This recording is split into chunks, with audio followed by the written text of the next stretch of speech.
নমস্কার। আজ আমি তোমাদের কাছে এবিটিএ মাধ্যমিকের যেটা 2024-25-এর যে টেস্ট পেপারটা আছে সেই টেস্ট পেপারের আমি আজকে তোমাদের একটা পেজ করে দেখাচ্ছি। ইতিমধ্যে আমি কিন্তু মোটামুটি কয়েকটা পেজ আমি লাইফ সায়েন্সের করে দিয়েছি, যেটা হচ্ছে 38, 38, 79, 101 এবং 124 এটা হয়ে গেছে। আজ আমি যেটা করাবো সেটা হচ্ছে 146, এই পেজটার আমি আজকে তোমাদের সলিউশন করে দিচ্ছি। অর্থাৎ বিভাগ কতে যেটা দিয়েছে সেখানে বলছে প্রতিটি প্রশ্নের সঠিক উত্তর নির্বাচন করে তার ক্রমিক সংখ্যা সম্পূর্ণ বাক্য কিন্তু লিখতে হবে, কিন্তু কোনো শর্ট লিখলে হবে না, পূর্ণ বাক্যে কিন্তু উত্তরটা দিতে হবে। 1.1-এ বলছে নিচের কোনটি বনচাঁড়ালের চলনকে নির্দেশিত করে? ফটোট্যাকটিক, কেমোন্যাস্টিক, প্রকরণ চলন এবং জিওট্রপিক চলন। তার যে উত্তরটা হবে সেই উত্তরটা হচ্ছে অপশান সি, অর্থাৎ অপশান সি হচ্ছে প্রকরণ চলন। পরেরটা বলছে নাশপাতি নির্যাসে কোন হরমোনটি পাওয়া যায়? অক্সিন, সাইটোকাইনিন, জিব্রেলিন এবং ভার্নালিন।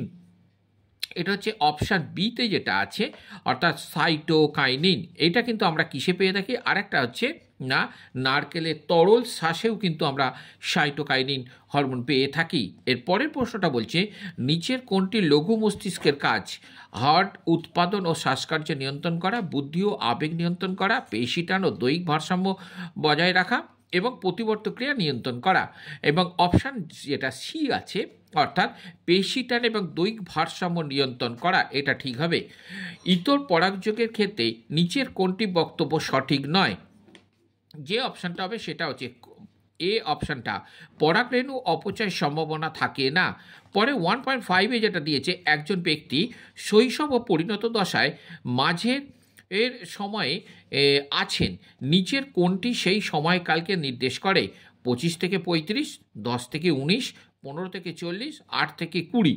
অর্থাৎ যে অপশানটা হবে সেটা হচ্ছে অপশান ডি, অর্থাৎ 8 থেকে 20 বছর। 1.6 capital A small A, capital B small B, capital C small C জিনোটাইপযুক্ত জীব কত প্রকার গ্যামেট উৎপন্ন করতে পারবে? দেখো এখানে আমার যেটা দিয়েছে সেটা আমরা আসি পরের পেজে। এ যে 2 ধরনের আছে এবং 4 ধরনের, 8 ধরনের এবং 16 ধরনের আছে, যেটা হচ্ছে অপশান সি যেটা আছে 8 ধরনের। পরেরটা দুজন বালকের একজন কানের লতিযুক্ত প্রকৃতির এবং অপরজনের কানের লতিযুক্ত প্রকৃতির, তাহলে এই দুটি হলো পরস্পরের লোকাস, প্রকরণ, জিনোটাইপ না ফ্যাক্টর? অর্থাৎ এটা হবে অপশান বি প্রকরণ। 1.8-এ হচ্ছে অলিগোসিন যুগের ঘোড়ার জীবাশ্ম চিহ্নিত করে মেসোহিপ্পাস, মেরিইচিপ্পাস, ইওহিপ্পাস না গ্লিওহিপ্পাস, অর্থাৎ মেসোহিপ্পাস। 1.9-এ যেটা দিয়েছে অর্জিত বৈশিষ্ট্যের বংশানুসরণ, এই মতবাদের প্রবক্তা হলেন অপশান সি ল্যামার্ক। 1.10 নিচের কোনটি বক্তব্য অঙ্গের এর উদাহরণ দাও? এমুর ডানা, হাতের আঙুল, কক্সিস এবং ভার্মিফর্ম অ্যাপেন্ডিক্স। অর্থাৎ 9-তে যেটা অপশান দিচ্ছি এটা 10-এর অপশানটা হচ্ছে বি, অর্থাৎ হাতের আঙুল। 1.11 বর্ণান্ধতা হলো এর অপশান সি যেটা আছে সেটা কিন্তু, অর্থাৎ জনন ক্রোমোজোম বাহিত প্রচ্ছন্ন। 1.12 আছে নিচের কোন ব্যাকটেরিয়াটি বায়ুমণ্ডলে নাইট্রোজেনের মাত্রা বৃদ্ধি করে? 1.12 অর্থাৎ অপশান ডি যেটা আছে সেটা হচ্ছে কি থায়োব্যাসিলাস।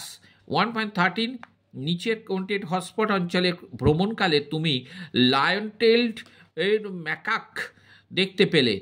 তাহলে তুমি কোন হটস্পটের অঞ্চলে ভ্রমণ করেছিলে? অর্থাৎ এটা হচ্ছে 1.13-এ সি অপশান পশ্চিমঘাট ও শ্রীলঙ্কা।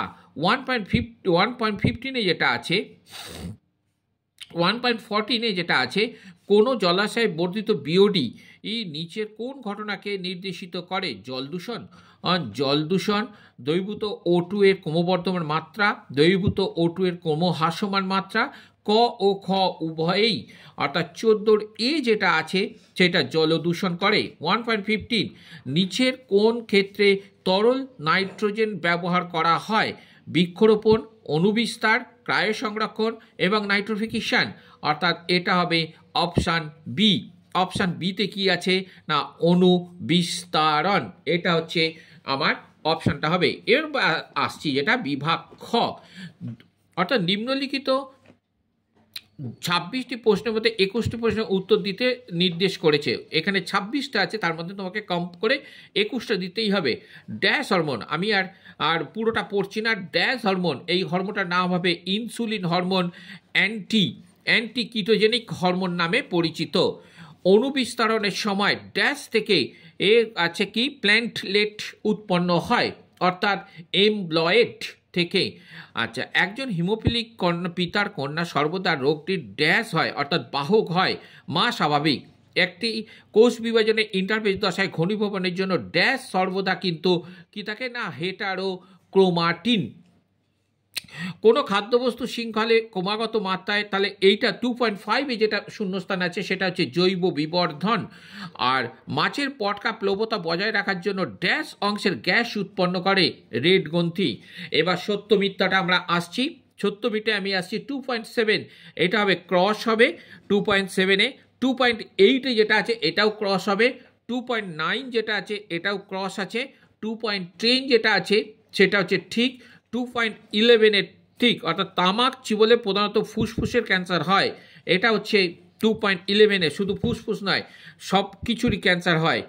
অর্থাৎ 2.12-এ যেটা আছে এই অপশানটা হচ্ছে কারেক্ট, এটা হচ্ছে কারেক্ট। অর্থাৎ সাধারণত ফার্নকে, পরের পেজে আসছি, সাধারণত ফার্নকে কীভাবে যৌনক্রম আদর্শের হিসেবে উল্লেখ করা হয়েছে।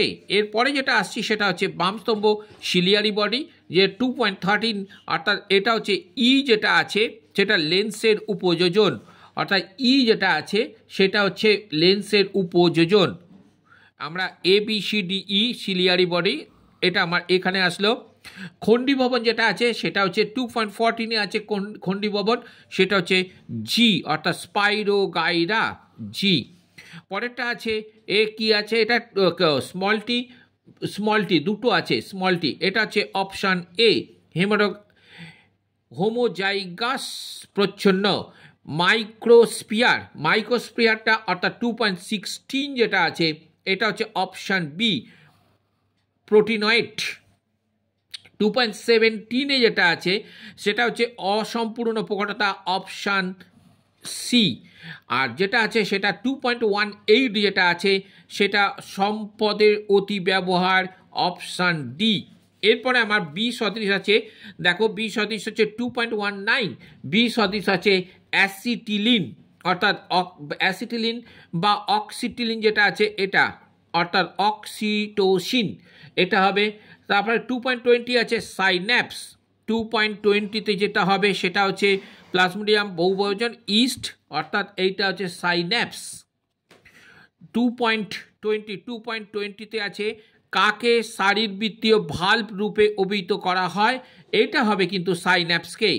নিচে সম্পর্কযুক্ত একটি শব্দ জোড় দেওয়া আছে, প্রথম জোড়ের সম্পর্ক বুঝে দ্বিতীয় জোড়টি লেখাও। প্লাজমোডিয়ামের সঙ্গে যদি বহুবচন হয়ে থাকে তাহলে ইস্টের সাথে কি হয়ে থাকে কর্কটগম। 2.22 ক্যাপিটাল ওয়াই স্মলার জিনোটাইপ এই সমন্বিত মটর গাছ কী ধরনের ফিনোটাইপ প্রদর্শন করে থাকে, এটা হচ্ছে তোমার হলুদ এবং কুঞ্চিত। এখানে লিখে দেবেন হলুদ, শুধু হলুদ কুঞ্চিত। এটা হচ্ছে এটা হয়ে গেল তোমার 2.22। 2.23 হচ্ছে জিরাফের এমন একটি চারিত্রিক বৈশিষ্ট্য উল্লেখ করে যেখানে সুস্পষ্ট বিবর্ধন লক্ষণীয়, সেটা হচ্ছে দীর্ঘ গ্রীবা। 2.24 মিলার এবং উডের পরীক্ষা থেকে প্রাপ্ত যে কোনো একটি জৈব অম্লের নাম লেখো, এটা হচ্ছে ফর্মিক অ্যাসিড।